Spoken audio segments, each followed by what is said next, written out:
जानते हैं दुनिया की सबसे महंगी फ़िल्म? दुनिया की सबसे महंगी फ़िल्म के बारे में जानने से पहले हम जानते हैं भारत में सबसे महंगी फ़िल्म किसकी बनी थी? भारत में सबसे महंगी फ़िल्म की बजट आदिपुरुष की थी।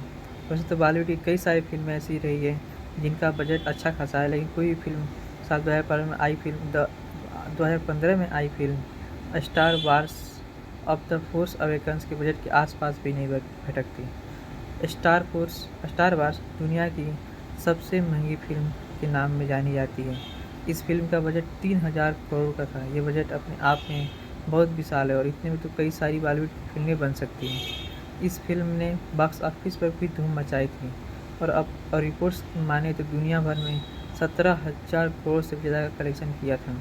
उस समय तक ये दुनिया भर में सबसे ज़्यादा कमाई करने वाली तीसरी फ़िल्म बन गई थी।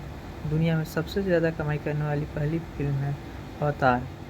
हम जानते हैं टोटल ये कुछ समय रिलीज हुई भारत की 7 बड़ी फ़िल्मों के बारे में बताते हैं। इन फ़िल्मों का बजट भी शानदार रहा और इसका कलेक्शन भी दमदार रहा। अब देश की इन 7 फ़िल्मों को बजट को मिला लें तो ये 2340 करोड़ बैठता है और स्टार वार्स द फोर्स का बजट अकेले ही 3000 करोड़ था।